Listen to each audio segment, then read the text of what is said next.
ang pagbabago.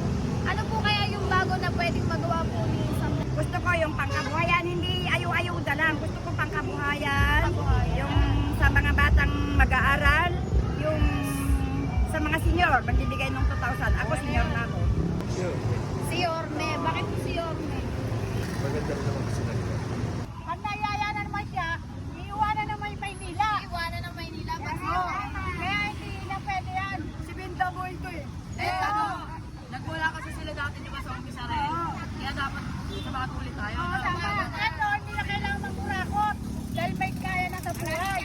Marami ng pera, marami ng negosyo. Ito, mga nga pa ulit. Ito kasi may resibo na talagang ginawa. Sa sampahan pa lang Ito, may ginawa. kukuha ulit ng puhunan. Oo.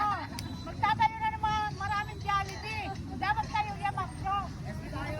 So, sino kaya? Nakunan po. Sila muna. Bakit po sila muna? Kasi, kaya sila unang gusto ko. Kasi nagbabayad siya ng utang. SB. Bakit po si SB? Mabait. Mabait. Tulong. Matulungin. So, Yan lang po.